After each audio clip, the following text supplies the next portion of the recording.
या जो आज की हाय गुड मॉर्निंग 10 के दमदार ट्रेड्स में आप सबका स्वागत। मंगलवार का दिन और एक बढ़िया शुरुआत हुई भारतीय बाजार में। 65 तक के हाईज लगाने के बाद अब हम 100 पॉइंट से ज्यादा करेक्ट होके इस समय हमने दरअसल शुरुआत में कुछ ज्यादा ही तगड़ा आउट परफॉर्मेंस दिखा दिया।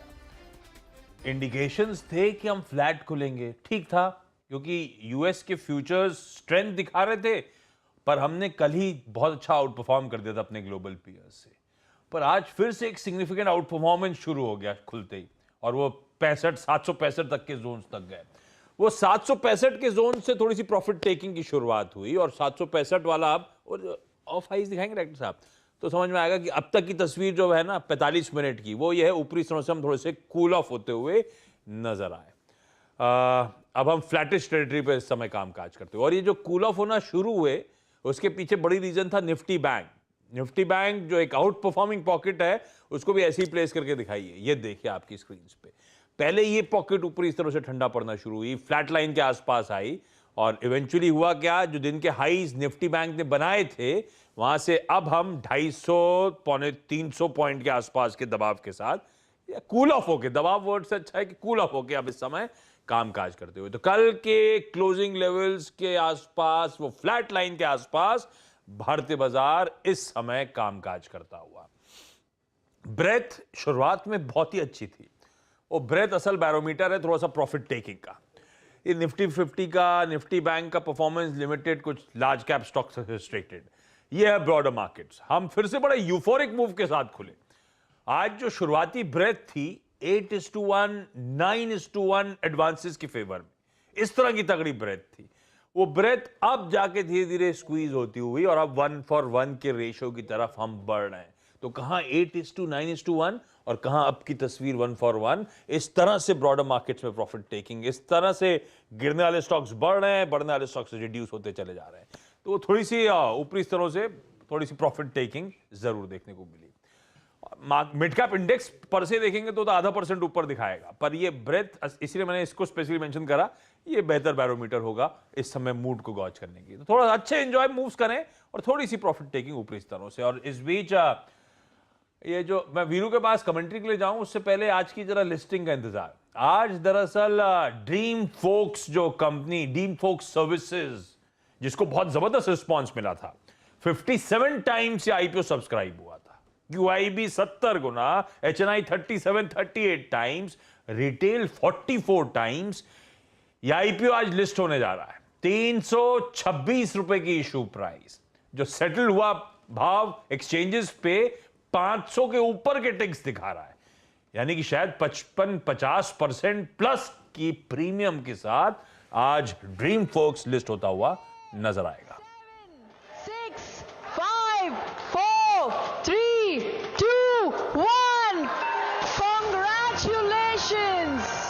चलिए भाई, अब आ गए टिक्स आपकी स्क्रीन पे। 508 नहीं, 530 के लेवल्स, वो 55% नहीं 65% के प्रीमियम की तरफ ये स्टॉक बढ़ता हुआ आ गया 65% पे। गजब के मूव्स एंजॉय कर रहा है भाई।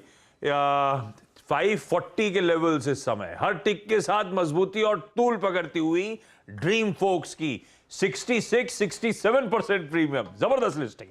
बहुत अच्छी लिस्टिंग होती हुई। चलिए, अच्छा लगता है जब आईपीओ ये 550 की तरफ बढ़ रहा है, ये 70% का प्रीमियम हो रहा है। थोड़ा सेटल होने दीजिए, इसके बाद शरद अवस्थी साहब से बातचीत करूंगा, लेकिन पहले सेटल हो जाए तब तो समझूं उनसे करना क्या है, क्योंकि अपटिक्स तो बने हुए हैं स्टॉक के। ये दरअसल एक वो हमने जब मैनेजमेंट से बात करी थी, एयरपोर्ट लॉन्जेस का एग्रीगेटर, वो क्रेडिट डेबिट कार्ड फैसिलिटीज जो आप यूज करते हैं लॉन्जेस में, उसका एग्रीगेटर प्लेटफॉर्म आपकी स्क्रीन पे, यूनिक बिजनेस लिस्ट होता हुआ अब आ गया 540-45 के आसपास के जोन्स।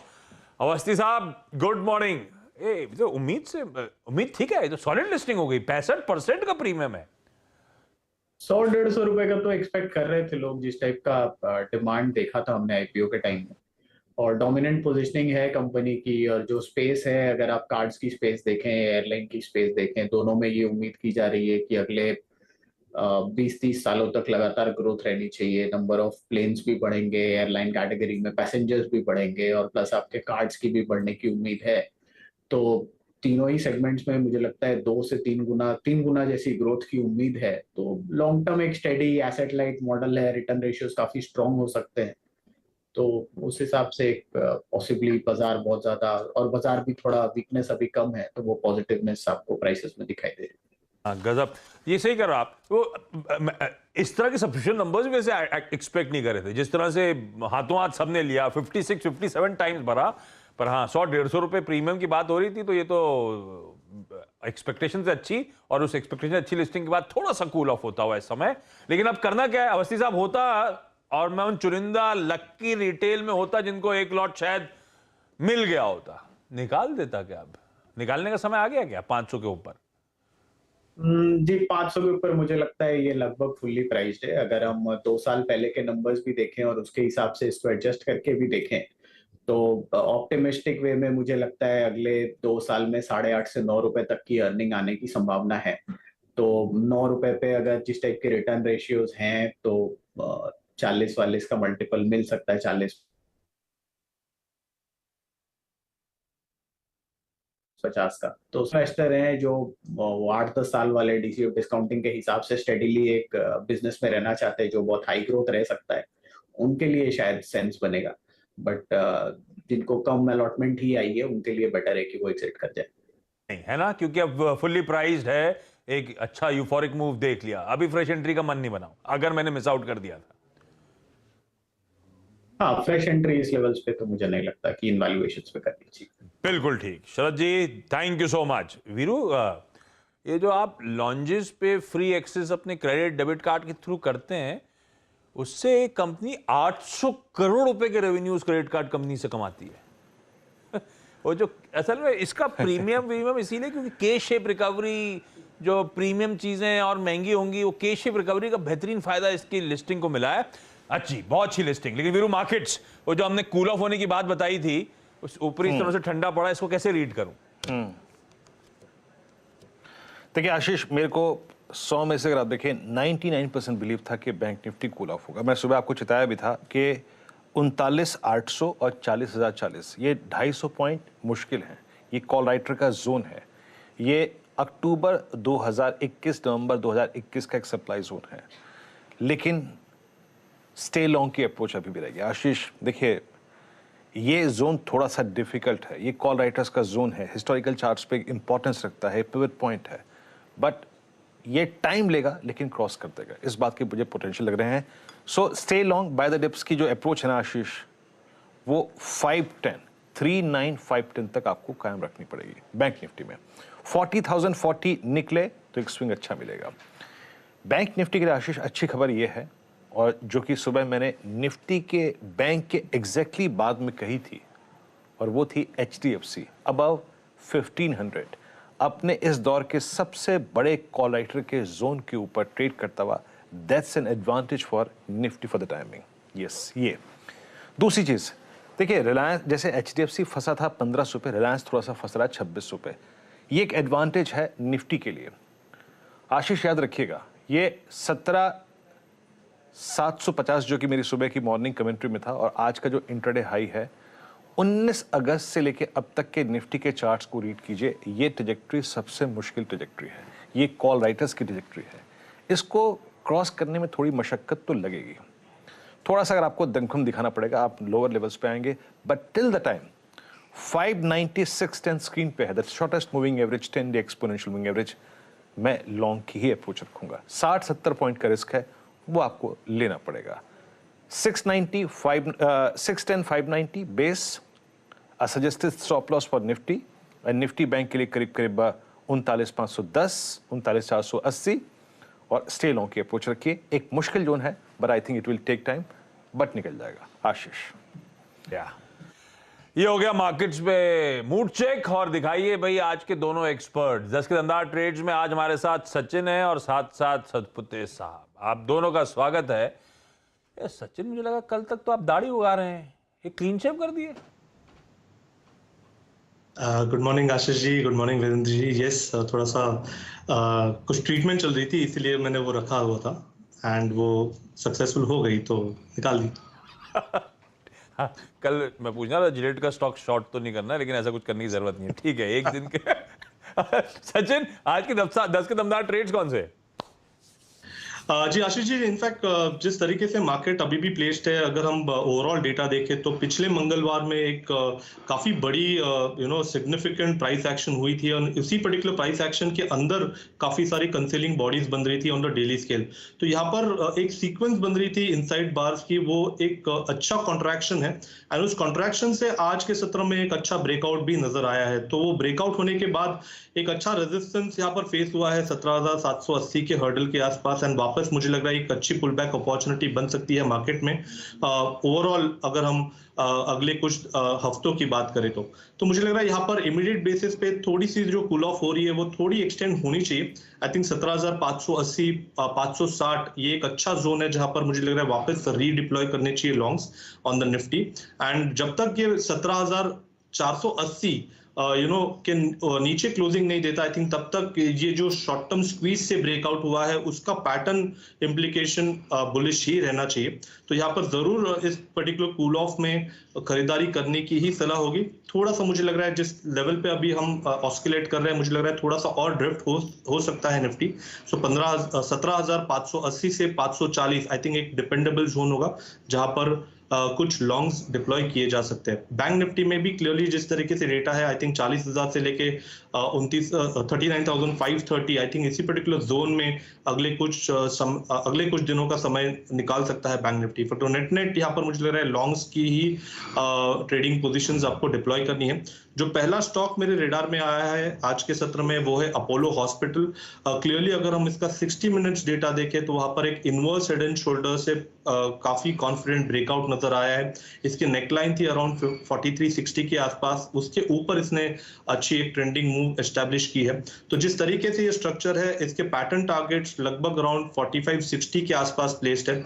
तो अपोलो हॉस्पिटल में खरीदारी करने की सलाह होगी। स्टॉप लॉस आपको लगाना है अराउंड 4340 पे एंड फ्रेश लॉन्ग्स डिप्लॉय करने हैं।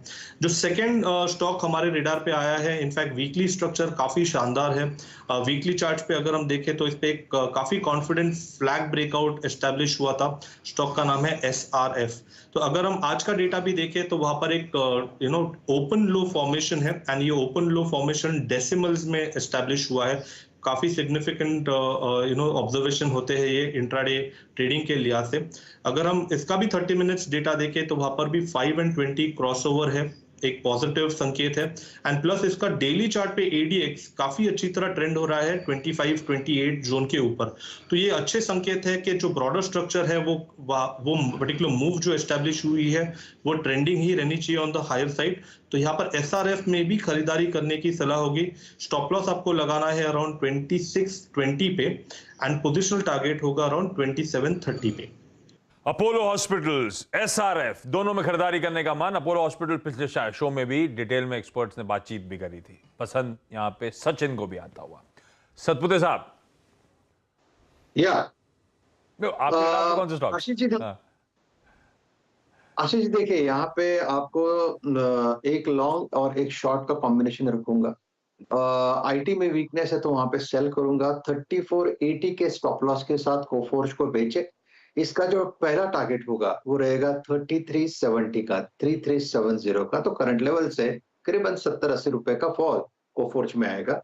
एट द सेम टाइम अगर आपको लॉन्ग करना है, देखिए लॉन्ग पे बहुत सारे हम लोग ऑलरेडी हमारे कॉल चल रहे हैं, जैसे कि रिलायंस की बात हुई, ITC की हुई, HDFC बैंक की हुई, बाटा की बात हुई। मुझे लगता है ये सब काउंटर्स अच्छे हैं, छोटे मोटे कंसोलिडेशन होने भी चाहिए, जरूरी है।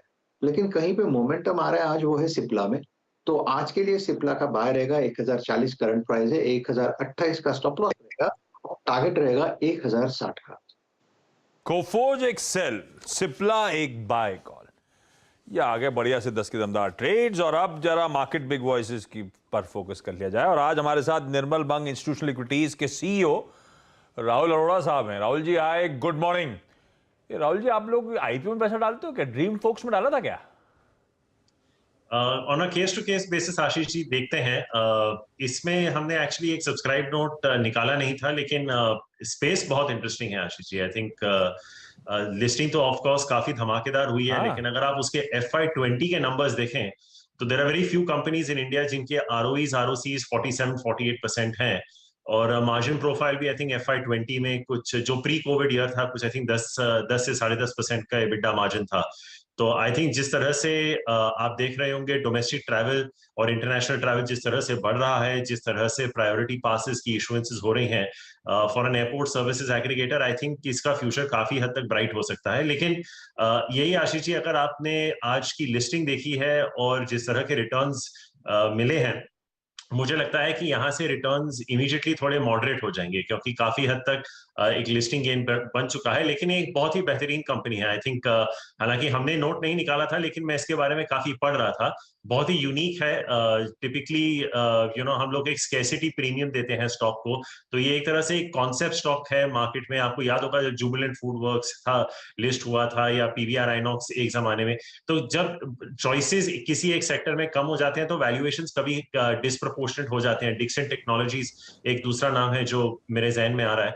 तो काफी इंटरेस्टिंग प्ले है। आई थिंक ये आराम से कंपाउंड कर पाएगा। आई थिंक FY23 के जो टॉप लाइन है, आई थिंक वो FY20 के बहुत आगे आ जाएंगे। तो आई थिंक फिलहाल जो लिस्टिंग हुई है यहाँ से रिटर्न्स थोड़े मॉडरेट होंगे, लेकिन return ratios, margin profile, management pedigree सब ठीक ठाक, फ्री कैश फ्लो जनरेट करता है Ashish ji. I think that's the very interesting part as well. So it's a good company. I think it could be a good long term hold, but I think investors को यहाँ से थोड़े moderate expectations रखने चाहिए listing pop के बाद। नहीं, बिल्कुल ठीक। तो आपने सही कहा, एक तो स्केर्सिटी प्रीमियम राहुल जी, दूसरा वो कई लोग अब उसको के शेप रिकवरी जो बात करते हैं, मेरे ख्याल से उसका भी बहुत फायदा इस तरह के स्टॉक्स को मिलता है। ये आप लोग भी जब पोर्टफोलियो कंस्ट्रक्शन कर रहे हो तो के शेप रिकवरी, प्रीमियमाइजेशन, वो उस तरह के स्टॉक्स, उस तरह की कंपनीज में ज्यादा तूल दे रहे हो, ऐसा हो रहा है क्या पोर्टफोलियो कंस्ट्रक्शन में?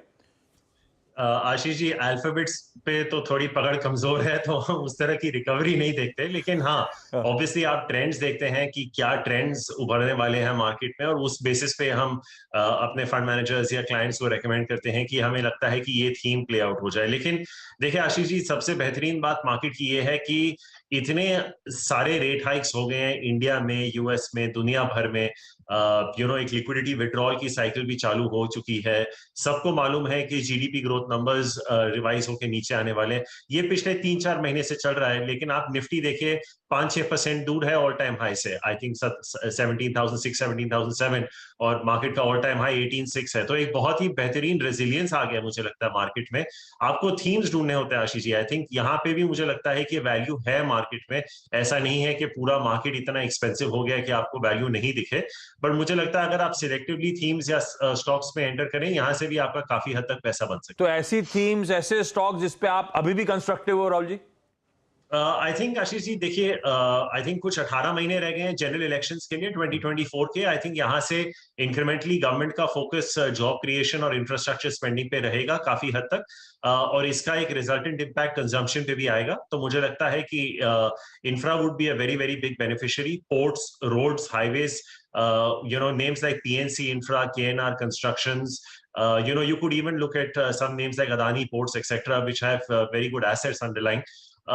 उसका रिजल्टेंट एक अंडरलाइंग बेनिफिट सीमेंट होगा आशीष जी। आप अल्ट्राटेक देख सकते हैं, जेके लक्ष्मी मिड कैप में, नीचे स्मॉल कैप नेम्स में Birla Corp, Sagar cement. I think cement will have a very good year अगर इंफ्रा पे ज्यादा फोकस किया। एंड आई थिंक ये जो कंस्ट्रक्शन वर्कर्स होते हैं आशीष जी, जो पर डे के हिसाब से होते हैं, अगर इस तरह का इंफ्रा पुश होगा और उनका पर डे इनकम बढ़ता जाएगा, तो आई थिंक रूरल कंजम्पशन को भी एक थ्रस्ट मिलेगा। तो मुझे लगता है कि एक टाइम और प्राइस करेक्शन FMCG में भी आ गया था, तो I think names like Hindustan Lever, Britannia, Tata Consumer, इन पे भी थोड़ा फोकस हो सकता है। तो I think I am very focused on economy related stocks in the run up to the general elections. उसके एंसिलरी बेनिफिशियरीज कौन हो सकते हैं, और उनके कुछ नाम जहां पे हम पॉजिटिव हैं, मैंने उनकी थोड़ी उनका जिक्र किया अभी। स्क्रीन पे चलना शुरू राहुल जी, ऐसे स्टॉक का हम इंतजार करते हैं जो एक्सपर्ट जिनको लेकर बुलिश हो। तो पिक्स प्लीज दिखाते रहिएगा राहुल जी ने, स्पेसिफिक स्टॉक्स हाईलाइट करें। अच्छा, डोमेस्टिक 18 मंथ्स जनरल इलेक्शंस के रनअप के लिए जो पॉकेट्स ऑफ स्ट्रेंथ हैं वो आपने हाईलाइट करी। ये आईटी में अभी भी रिस्क रिवॉर्ड फेवरेबल नहीं हुआ क्या आप लोग के लिहाज से? बिल्कुल दूर हो पॉकेट से आप लोग।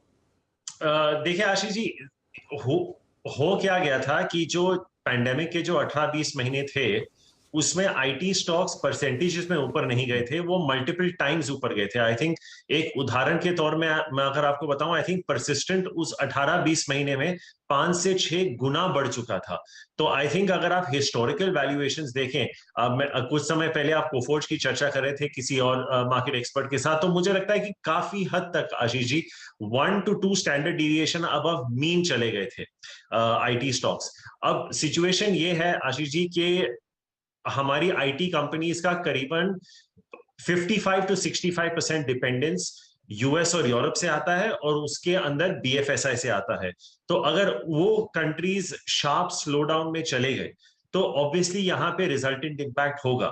तो जिसकी हम चर्चा करते हैं, जो टीसीवी या टोटल कॉन्ट्रैक्ट वैल्यू जो हम देखते हैं, जो बेसिकली यही होता है कि आईटी कंपनी से कितने ऑर्डर्स जीते, ये जरूरी नहीं है आशीष जी के जैसे समझिए आप आईटी कंपनी, आप क्लाइंट हैं और मैं आईटी कंपनी हूं और आपने मुझे $500 मिलियन का ऑर्डर दे दिया। ये आप मुझे आराम से कह सकते हैं कि राहुल मैं ये साल नहीं इंप्लीमेंट करना चाह रहा, 1 साल बाद देख लेते हैं। तो वो टीसीवी जरूरी नहीं है कि रेवेन्यू में तब्दील हो जाए। तो आई थिंक एक मुझे रेवेन्यू ग्रोथ पे थोड़ा कंसर्न है। दूसरा यह है आशीष जी के सब कॉन्ट्रैक्टिंग कॉस्ट बढ़ रहे हैं, अट्रिशन बहुत ही हाई हो गई है आईटी में, तो वेज कॉस्ट भी बढ़ेंगे। तो अगर आपकी रेवेन्यू नीचे आ रही है और कॉस्ट ऊपर जा रहे हैं तो आपकी प्रॉफिटेबिलिटी पे भी इंपैक्ट पड़ेगा। और ऊपर से वैल्यूएशंस की जैसे मैंने चर्चा की वो वैसे भी बहुत हाई थे। तो मुझे लगता है कि I would not say be underweight this sector, I would say be neutral, क्योंकि काफी हद तक करेक्शन आ चुका है। But to say that the correction is done, वो मैं इतना ब्रेव नहीं हूं कहने के लिए। पर यहाँ पे आई थिंक आज के दिन मुझे लगता है कि अदर सेक्टर्स में ज्यादा पैसा बन सकता है आईटी के मुकाबले। तो कोई केस नहीं है दरअसल आईटी में इस करेक्शन के बाद भी इन स्टॉक्स को एक्यूमुलेट करने का। इससे बेहतर पॉकेट्स अवेलेबल है जिन पे कन्विक्शन ज्यादा। अच्छा, हमने बहुत सारे स्टॉक सेक्टर्स की चर्चा कर ली, मार्केट्स पे आता हूं क्विकली। वो इंडिया आउट परफॉर्मेंस दिखा रहा है, अगस्त में आउट परफॉर्मेंस दिखाया अपने ग्लोबल पीयर्स से, वो आउट परफॉर्मेंस सितंबर में भी अब तक इनफैक्ट कंटिन्यू होता हुआ। ये क्योंकि आपने ग्लोबल क्यूज और ग्लोबल शॉक्स की बात करी जिसका आईटी पे इंपैक्ट है, मार्केट्स का ये मान के चल रहा है ग्लोबल शॉक से हम लोग इंसुलेटेड रहने वाले हैं? नहीं, देखिए आशीष जी, इसमें सबसे बड़ा वेरिएबल जो चेंज हो गया, अगर हम ये चर्चा 2 महीने पहले कर रहे होते तो हमें ये नहीं पता था कि एफआईज इतने मटेरियल वे से पिछले 2 महीने में इंडिया में पैसा डालेंगे। ये सबसे बड़ा वेरिएबल चेंज हुआ है, क्योंकि आई डोंट थिंक किसी को अंदाजा था कि इस लेवल की बाइंग आएगी। तो वहां तक तो आपका एक डाउनसाइड सपोर्ट बन गया, क्योंकि डोमेस्टिक म्यूचुअल फंड्स और इंश्योरेंस कंपनीज तो खरीद ही रहे थे। एक काउंटर बैलेंसिंग सेलिंग फोर्स था जो कि अब एक बाइंग फोर्स बन गया है। अब आपका सवाल था कि अगर ग्लोबल इकोनॉमी स्लो डाउन होती है तो पैसा तो ऑलरेडी है फंड मैनेजर्स के पास, लेकिन अगर ग्लोबल स्लो डाउन होता है और समझिए इंडिया की ग्रोथ रेट 5 से 6% भी हो जाती है, वहां पे भी हम डेवलप्ड इकोनॉमीज के मुकाबले डबल से ज्यादा ग्रो कर रहे होंगे। तो as a portfolio manager, even though I would revise my India GDP growth numbers lower, in a worst case I am saying अगर 5-6% हो भी गया, मैं नहीं कह रहा हूं कि होगा, पर वहां पे भी आप more than double global growth के एवरेज पे ग्रो कर रहे हैं, तो आप वहां इंडिया में क्यों नहीं डालेंगे? तो you can, the delta can change but the out performance will continue. तो उस हिसाब से मुझे लगता है कि इंक्रीमेंटली यहां से देखिए आशीष जी, मेरा ये एक मानना है कि मुझे लगता है कि ज्यादातर रेट हाइक्स दुनिया में हो चुके हैं। थोड़े बहुत आ जाएंगे 50 बेसिस पॉइंट इधर उधर, पर मुझे लगता है कि इसका एक ग्रोथ इंपैक्ट आना बाकी है। तो मुझे लगता है कि मार्केट अगर आप देखें 4 महीने रह गए इस कैलेंडर के, मुझे अभी भी लगता है कि 16,500 और 18,500 के बीच में रेंज बाउंड होगा। बट मेरा टिल्ट यहां से भी थोड़ा बुलिश है as opposed to being bearish. Rahul ji, बहुत बहुत धन्यवाद और बहुत बढ़िया तरीके से हमेशा की तरह अपने व्यूज पुट अक्रॉस करने के लिए। मजा आता है आपसे बात करके, आते रहा करिए सर। ये रही मार्केट्स पे चर्चा, राहुल जी के पिक्स आपको आपकी स्क्रीन पे नजर आएंगे। और कंजम्पशन की बात हुई तो अर्बन कंजम्पशन में आपने देखा होगा होटल्स, हम लोग बार बार चर्चा करते रहते हैं, गजब के मूव्स, पूरे होटल पैक एंजॉय करता हुआ। तो आज कॉर्पोरेट स्कैन में रॉयल लॉकेट होटल्स के चेयरमैन और managing director Chander Baljee sir आपको आपकी स्क्रीन पे नजर आएंगे। Chander sir, hi, good morning sir. कैसा मूड, सब ठीक ठाक? हाँ जी, बहुत बहुत बढ़िया। इस टाइप की सिचुएशन तो हमने इतने सालों में देखी नहीं है। तो अभी वो हमको याद आ रहा है 2003-2008 का टाइम याद आ रहा है, जब हर एक चीज काफी बुलिश थी। तो अभी वो सिचुएशन वो वापस आ गई है। तब ये मेरे साथ जो है वीरेंद्र ना, चंद्र सर वो बता रहे थे भाई, मनाली हो, शिमला हो, ऋषिकेश हो, मसूरी हो, उनका हरिद्वार हो, वीकेंड जाने लायक जगह ही नहीं छोड़ी आप लोगों ने, सब भरा हुआ, दरें खूब तगड़ी। क्या हो क्या रहा है सर? ऑक्यूपेंसीज कहाँ रन कर रही हैं? औसत रूम रेट्स किस तरह का इजाफा दिखा रहे हैं? आप लोग किस तरह से इस तेजी का फायदा उठा पा रहे हो? नहीं, देखिए क्या है कि जब तक बाहर एक्चुअली इंडिया के 26 मिलियन लोग जो बाहर जाते हैं वो जा नहीं पा रहे थे, बिकॉज क्या तो वीज़ा नहीं मिल रहा था या क्या प्रॉब्लम हो रही थी, तो जा नहीं पा रहे थे। अब वीज़ा का सिचुएशन बेटर हो गई है, फ्लाइट्स की, but flights rates outside the country बहुत ज़्यादा बढ़ गए हैं। और रेट्स यूरोप में भी, मैं पीछे यूरोप और अफ्रीका गया था, रेट्स इतने हाई हो गए हैं। तो अभी कुछ देर तक तो इंडियन टूरिज्म मार्केट अच्छी रहेगी और हम भी कुछ फ़ायदा उठा लें। जब बाकी लोग सब फ़ायदा उठा रहे हैं तो हम भी कुछ फ़ायदा उठा लें उसमें से। और फिर भी देखा जाए तो काफ़ी वैल्यू भी है, इवन बढ़ा के रेट भी, फिर भी काफ़ी वैल्यू है इंडियन टूरिज्म डेस्टिनेशन की। तो जैसे हमने लेह में होटल स्टार्ट कर लिया है, श्रीनगर में है, तो हमने सारे कुछ लास्ट 1-1.5 साल में हमने तकरीबन 16 होटल ऐड करे और अभी इस साल में और 16 होटल ऐड हो जाएंगे। तो इसका मतलब जो साइंड होटल है वो 91 के ऊपर हो जाएंगे और कोशिश है कि हमारा और कुछ विद इन दिस ईयर इस साल में और रेडी होटल ले लेंगे हम लोग। तो 100 का टारगेट है क्रॉस करने का हमारा। और ओके, रेट्स जो है, आप देखिए 16 ओपन किए हैं, 16 और ओपन करेंगे और 100 का टारगेट है आपका। मैं इनफैक्ट देख रहा था सर, मैं तो जब भी आशीष देखना हो ना कि कहाँ का टैरिफ कितना बड़ा है, कितनी डिमांड है, वीकेंड पे जाइए और सिर्फ ऋषिकेश का, मसूरी का, देहरादून का टैरिफ चेक कर लीजिए। मैं अभी सर का देख रहा था, ऋषिकेश की बुकिंग इस सितंबर के लास्ट वीकेंड की फ्री नहीं है, कंप्लीटली सोल्ड आउट। ये सर आपने जो कहा ना कि डिमांड अच्छी है, हम भी फ़ायदा उठा रहे हैं। बीते 1 साल में आई थिंक हर इंडस्ट्री में ऐसा होता है सर, एक ऐसा पर्टिकुलर चंक आता है, ड्यूरेशन होती है, टाइम फ्रेम होता है, जब आपका जो प्राइस है वो नेक्स्ट ट्रेजेक्टरी में चली जाती है। मैं आपसे पूछ रहा हूँ, आज से 2 साल पहले और आज की तारीख में सर एक एवरेज डीलक्स रूम का जो टैरिफ था वो पहले क्या था और आज किस रेंज में आप सेल कर रहे हैं? कितना इसमें डिफरेंशियल आ गया है? देखिए मैं पिछले साल Q1 और इस साल Q1 का आपको फिगर बताता हूँ कि ऑक्यूपेंसी लेवल पिछले साल थी 26% और इस साल है 73%। इसका मतलब टोटल इंक्रीज ऑक्यूपेंसी 280% हुआ है लास्ट ईयर से। ARR जो था पिछले साल था 2600, अब ARR आ रहा है 4300, तो उसमें 65% ARR का इम्प्रूवमेंट आ रहा है। This is last year Q1 versus this year Q1। 73% occupancy, ARR 2600 से बढ़कर औसत रूम दरें 4300। क्या कर रहे हो चंद्र सर? हम लोग घूमने कैसे जाएंगे? नहीं जी, अभी 43 डॉलर में कन्वर्ट करते हो बहुत सस्ता है। अरे डॉलर का तनख्वाह तो कैश रुपए में मिलती है। तो सिचुएशन आई थिंक, और दूसरा ने एक चीज और हमने पैंडेमिक से सीखी है, कॉस्ट कंट्रोल। तो चाहे हमारे रेवेन्यूज बढ़ गए हैं पर कॉस्ट हमने कोशिश करी है कि भाई 20% से जो फिक्स कॉस्ट होती है ना होटल में, बिजली, पानी, रिपेयर, मेंटेनेंस, स्टाफ सैलरीज, वो हमने सब कंट्रोल करी है। तो हमारे को तकरीबन 20% का कॉस्ट सेविंग हुई है। तो वो हम लोग कोशिश कर रहे हैं मेंटेन करने की कि भी कॉस्ट बढ़े नहीं। अगर कॉस्ट बढ़ेगी नहीं और रेवेन्यू ऐसे चलता रहा तो अभी फिर अच्छे टाइम तो हमारे टाइम आने चाहिए। तो आप कह रहे हो औसत रूम रेट 65% का जंप, कॉस्ट जो है 30% रिड्यूस कर ली, गजब है। इसीलिए आप देख रहे हैं इस तरह के स्वीट स्पॉट में होटल इंडस्ट्री आती हुई। Chandra sir thank you so much. लेकिन फिर एक दिक्कत है कॉस्ट कटिंग में, चंद्र सर ने कहा पावर, बिजली और पानी, रूम में पानी कम आया तो दिक्कत हो जाएगी भाई। ये वो रैशनलाइज करना ना, हर एक चीज हमने रिव्यू करी है, उसमें एरिएटर्स लगा दिए रूम में, जो फ्लो अच्छा रहता है, वेरी नाइस फ्लोर पर सेविंग हो जाती है। बिल्कुल ठीक। ये सब कुछ Chandra sir thank you so much. ये रीजन है भाई साहब, सारे स्टॉक्स दिखाइए होटल इंडस्ट्री के एक साल की चार्ट, ताबड़तोड़ तेजी सब जगह आपको देखने को मिलेगी। बहुत स्वीट स्पॉट में इंडस्ट्री, और बाकी चंद्र सर सही कह रहे हैं, 2003 2005 का वो गोल्डन पीरियड वो लग रहा है लौटता हुआ, इसीलिए आप देख रहे हैं सारे स्टॉक्स अपने हाईज के आसपास कामकाज करते हुए। वो सवाल का प्लेट दिखाइए कल वाला क्विकली। कल का सवाल भगवान कृष्ण के गुरु, अच्छा कल टीचर्स डे था इसलिए सवाल था कि भगवान कृष्ण के गुरु कौन थे जिन्होंने 64 कलाओं की शिक्षा, जिनसे उन्होंने 64 कलाओं की शिक्षा ली थी। वीरू आंसर क्या है भाई?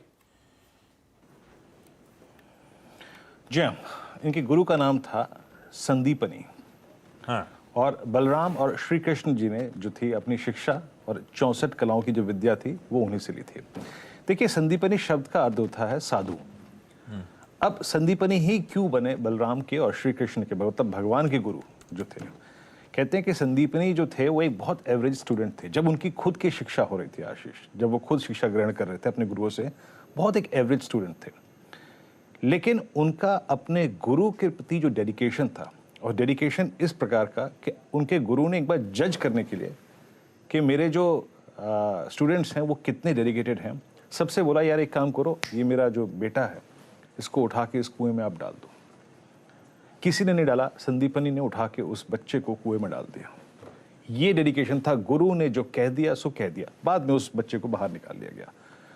इस डेडिकेशन से, इनफैक्ट जब उनके गुरु जो अपना शरीर त्याग रहे थे, सबको अपना कुछ ना कुछ अंतिम दौर में देखे जा रहे थे, उन्होंने कहा कि संदीपनी तुमने बहुत संयम रखा, तुमने मुझसे आखिरी घड़ी में भी कुछ नहीं मांगा, मैं तुमको आशीर्वाद देता हूँ कि स्वयं भगवान तुमसे शिक्षा ग्रहण करने के लिए आएंगे।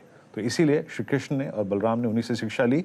उज्जैन में उनका आज भी आश्रम है, और आप समझ लीजिए 64 कलाओं को उन्होंने सिखाया था श्री कृष्ण भगवान को और बलराम को। तो ये थे संदीपनी श्री कृष्ण भगवान के गुरु।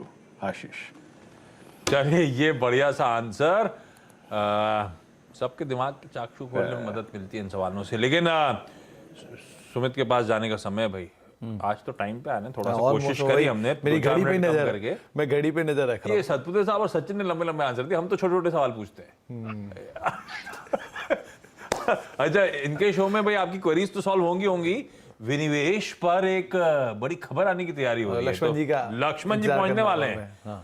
तो भाई तैयार रहिए, स्क्रीन पे एक्शन पिकअप होगा। हाँ, तो लक्ष्मण जी का भी इंतजार रहेगा। लेकिन मार्केट जो है वो बिल्कुल अभी 17,600 के नीचे पहुंचा है। आप एक बार नजर डालिए इंडेक्स के ऊपर, क्योंकि बिकवाली थोड़ी और गहराई है और अब करीब 75 अंक नीचे है। कुछ सेकंड्स पहले ही 17,600 का आंकड़ा भी निफ्टी ने तोड़ दिया है, और दिन के निचले स्तरों पर निफ्टी बैंक फिलहाल ट्रेड करते हुए दिखाई पड़ रहे हैं। मिड कैप स्मॉल कैप में भी जो तेजी है वो पूरी तरह से फिजल आउट होते हुए दिखाई पड़ रही है। एडवांस डिक्लाइंस में डिक्लाइंस की जो नंबर है वो थोड़ा आपको ज़्यादा बढ़ता हुआ दिखाई पड़ेगा, और थोड़ा प्रेशर मार्केट में और ज़्यादा माउंट अप हो रहा है। 1100 शेयर तेजी में है, करीब 1600 शेयर ऐसे हैं जो कि बिकवाली के साथ कामकाज कर रहे हैं। थोड़ी पहले आंकड़े में तेजी 1400 शेयरों में थी और 1100 शेयरों में बिकवाली थी। तो यहाँ एडवांस डिक्लाइन में डिक्लाइंस की संख्या जो है वो बढ़ते हुए दिखाई पड़ रही है।